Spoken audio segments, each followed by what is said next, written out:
Sup, how you doing?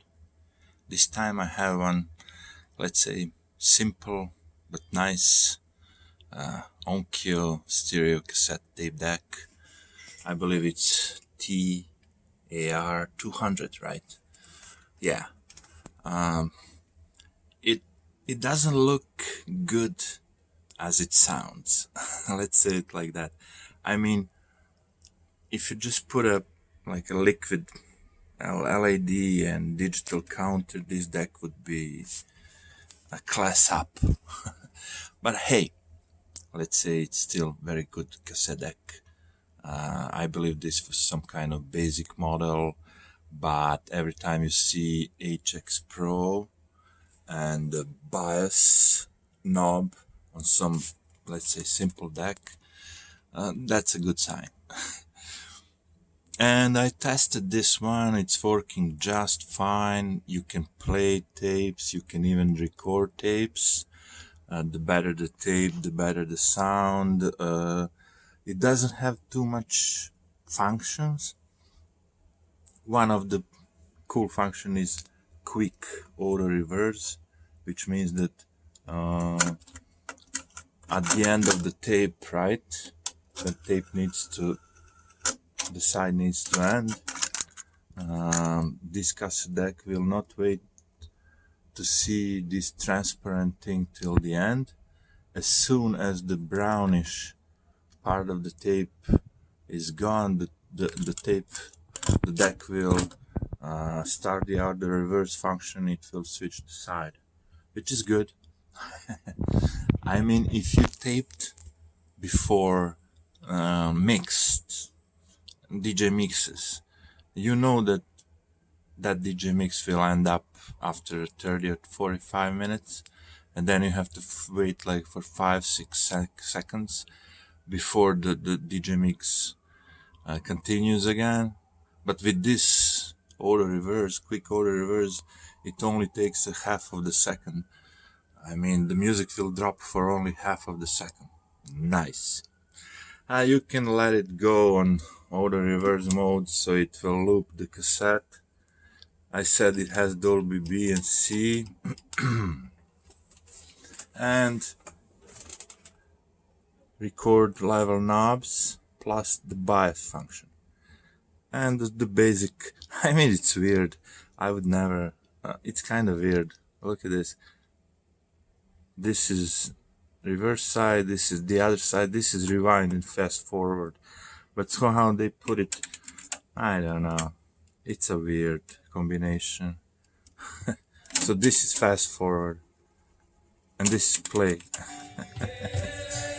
And this is rewind, and this is the other side. It's kind of weird, but okay, I get it. You get used to it after a while. So quick auto reverse. I'm gonna just spend some time on this EQ bias. Many decks have that bias option. The better the deck, you can adjust more, let's say, and you have some kind of test tone, so you can have a better calibration, 3-head, of course. But with these basic models, you have a guess. You have to guess what kind of bias you want to do on your tape. What would I usually do? I would, start the recording and start with bias on the 0. A 0 is actually middle. Then I would record 30 seconds. Then I would switch it, turn it left, let's say a little bit. Then I would record it 30 seconds. Then I would switch it a little bit more. So I would make like a couple of steps, like 5 steps. And then I would go back to 0, actually the middle. And I would do it again, the same thing on the right side of the. So after the 2 minutes, or even more, 5, 6, I would have that test. So then I would listen what I was recording, and I would just, pay attention, because I would wrote every single step on the paper, so I know the step 1, step 2, step 3. And then when I listen, step 3 is from, let's say, 30 to 40 seconds. Step 4 is from 40 to 50 seconds. Step 5 is from 50 and 60 seconds. You're guessing what I'm trying to say.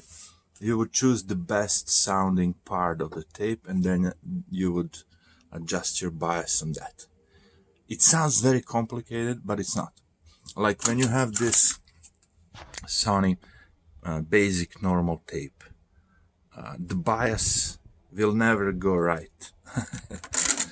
Oh, sorry.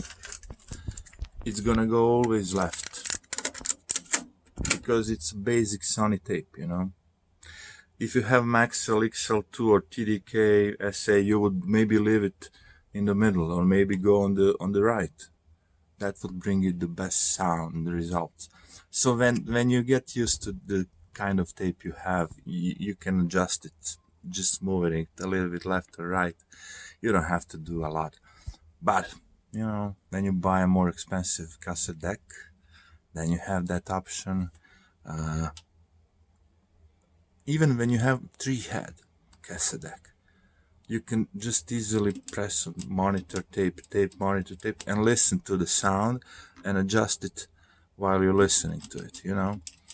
The most expensive, the best cassette decks, they have, as I said, a test tone. So they would play a test tone, and you can see on your, like, a test tone is going from needs to be set basically on the 0 always on the scale. You just do the settings and that's it. Some of them are also computerly calibrated, so you have only one button. You push the, you know, put the tape aside, press only auto calibration, and the deck will do the calibration. Maybe that worked for something, but I never trusted for to auto calibration. I always liked to you know, adjust it by my ear. So I always have 3-head cassette decks, which means this one needs to go.